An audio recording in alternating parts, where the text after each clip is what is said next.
I was just saying that you're chief economist and head of the Programme Alimentaire Mondial of the United Nations in Roma. And so, well, we are very pleased to welcome you here in Paris. And the digital floor is yours for a few minutes. Thank you very much. Good afternoon, everybody. My name is Arif Husain. Yes, I'm chief economist at the World Food Program, and I'm really grateful for this opportunity to share a few thoughts. And I apologize for not speaking French, but hopefully you can understand. Me. What's interesting is that in our work, we frankly see the best and the worst of humanity.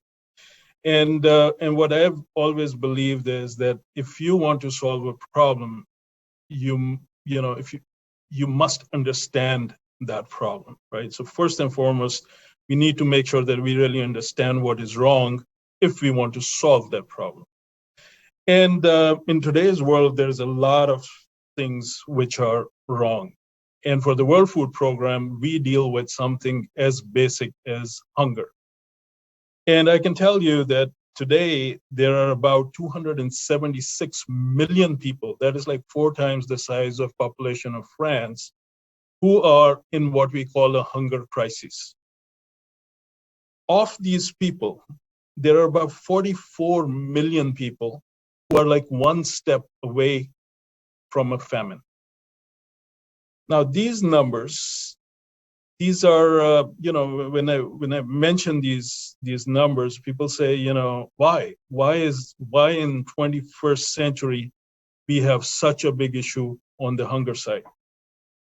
And the answer is that we call it the 4 C's, basically. So you have the first and foremost reason, it's the conflicts. The second reason, we don't even call it climate change, we call it climate crises. The third reason is about economic marginalization, exasperated by COVID. And then the fourth reason is rising costs. Now, let me just very, very quickly break this down for you.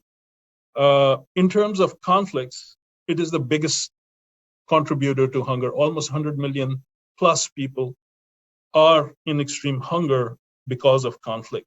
Think of places like Yemen, of Syria, of Ethiopia, of Afghanistan, of South Sudan, of Northeast Nigeria, and the list keeps on going on. Now, on top of that, you can add Ukraine. The second part is the length of these conflicts. You look at Syrian crisis, it's already more than 10. Yemen, more than 7. South Sudan, more than 10. Afghanistan continues. Northeast Nigeria, 7 or 8 years. So it is a continuum of these. Then we look at climate. And on the climate side, what we have seen in the last 20 years is that the frequency and intensity of the events, whether they be cyclones or hurricanes or anything else, it's doubled. From about 100 events per year to more than 213 per year. We're also seeing that in 2020, for the first time, there were more people displaced because of climate crises than conflicts. Of the 40 million people who were internally displaced, 30 million was because of climate crises. And now study after study is showing that most countries, meaning this is a study of about 51 countries, show that either they're suffering from late or early starts to their agricultural seasons, or they're suffering from shortened agricultural seasons. For example, if the agricultural season used to be 4 months, nowadays 3 months. And a few countries, about 14 of those 51, suffer from both.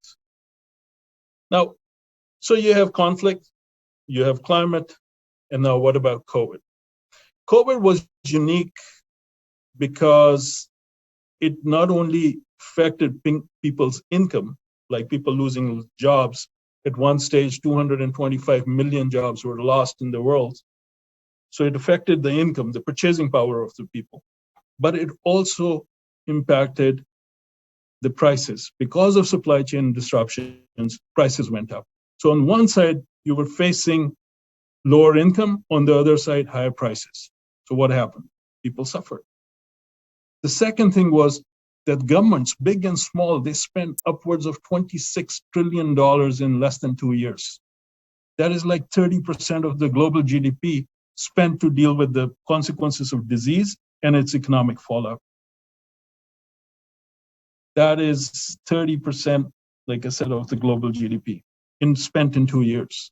That means many countries today, rich ones are tapped out in order to provide assistance, and poor ones are under huge debt.